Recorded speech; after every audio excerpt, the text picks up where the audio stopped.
こんにちは。わびチャンネルナビゲーター森前です。今日は少し心に痛む話をさせていただくことになります。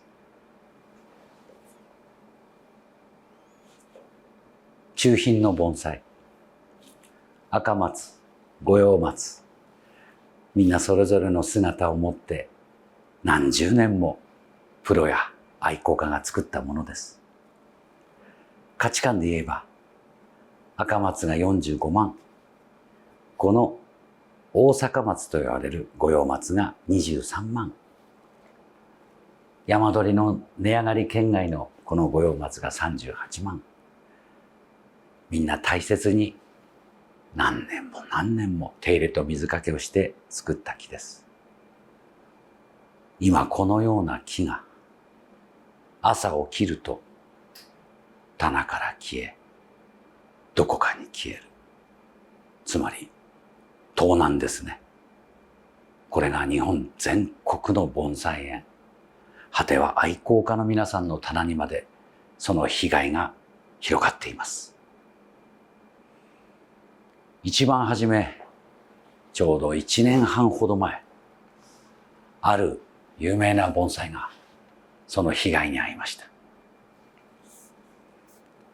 私が20年ぐらい前に書いた本、この中に私が作り上げた心拍が載っています。とても名高い心拍で、当時の金額でも確か800万ほどしたと思います。名将木村正彦先生のところで修行したイタリアの私の友人が大切にその後作り、将来は外国人でありながらも日本盆栽作風展で作家としての挑戦をしようと思って作っていたもの。日本の友人の盆栽に預けて日々これを作出をしていた木がある日突然なくなりました。それから警察に被害届を出して探すこと何ヶ月。びっくりすることに海外のインターネットの中でそれが販売へと向かう姿を見つけ、彼は必死に追いかけて行方を探しました。結局木は出てきません。今では新聞やニュースにも数多く出ていますが、九州から東北までだいたい50件以上の被害届、点数で言えば500点から1000点と言われるもの、被害額も優に1億円を楽に超えています。盆栽は本来庭に置くものです。警察などもなんでそんな高価なものを庭に置くのと言いますが、これは盆栽をやっている人間にとっては答えようのない話です。日の光や雨風を当ててこそ育つ盆栽。部屋の中では育てません。私たちどものような盆栽園はお客様を来ていただくのが大切な仕事です。そのために庭を整備して美しくしています。高いものだから、では金網で動物園のライオンのように檻に入れていいかというと、それは盆栽の趣味を楽しんでそれを伝えることになりません。昔日本では水をかけて盆栽を楽しむ、その人間に盗んだ盆栽を楽しむなんていう悪い人間はいないということが当然になっていました。悲しいかな、盆栽が世界的な評価と価値観を受けることによって、これを盗んでインターネットで海外へ売ってしまう。このような悲しい出来事が止まりません。業界もその対策にネットワークを作り、犯人が犯行に及べないように様々なことを行っていますが、正直犯罪を犯そうという考えのある人間をすべて防ぐということはなかなか難しいものがあります。業界にいる私たちが一番心を痛めるのが、愛好家の方のものが盗まれること。これは取り返しようがありません。もちろんプロが持っているものも同じです。私たちプロは愛情を持って木を作っています。商品ではあると同時に、日々この木たちと生きる、それが盆栽人の心の本音なんです。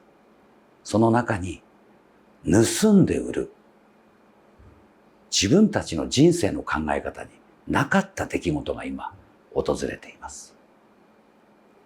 もちろん特殊な GPS の機械をつける、防犯の設備を私どもの庭のようにカメラ、赤外線、できる限りのことをやりますが、100% 防げるわけではありません。木が販売に至るまで隠されて劣悪な環境で生きている。それを考えるだけで胸が痛みます。防げる方法がいくつかまだあります。ほとんどの品物が、盗難品はインターネットの闇販売のような形で世間に広められています。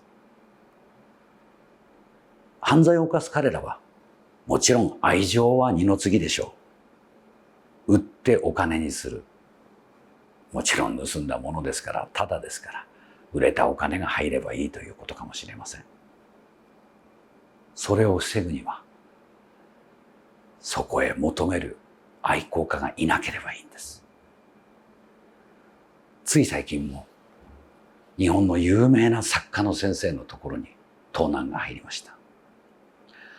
いろいろな GPS やお弟子さんたちの努力で、危うく亡くなるところが十何点が全部次の日に発見されました。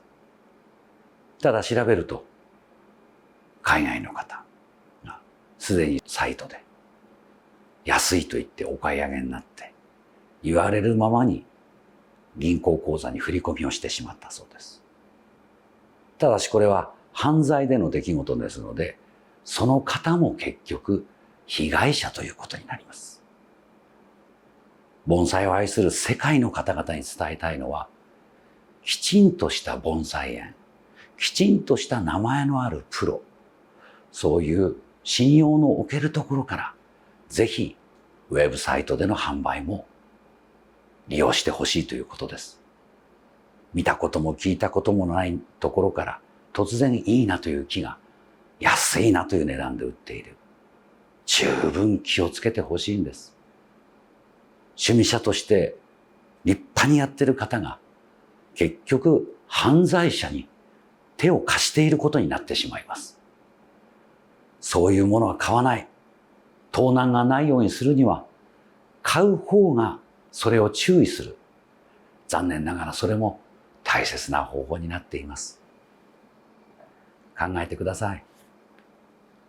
このような子たちが林の中に隠されたり、空き家の中で水道の水をかけて売り手が来るところまで置かれる。プロも愛好家もそれを根絶したい。その協力を皆さんぜひお願いします。盆栽界がやっぱり盆栽をやっている人は世界全部良心のある素晴らしい方々で素晴らしい趣味なんだ。これを作り上げた先輩たちの苦労を取り戻したいんです。よろしくお願いします。一つ、様々な情報があった方はぜひ日本盆栽協同組合なりお知り合いのプロに連絡をして、これおかしいよ。そんなみんなの活動が素晴らしい盆栽界へと戻してくれると思います。ご協力をよろしくお願いします。今日はご報告のようなお願いのようなわびチャンネルでした。ありがとうございました。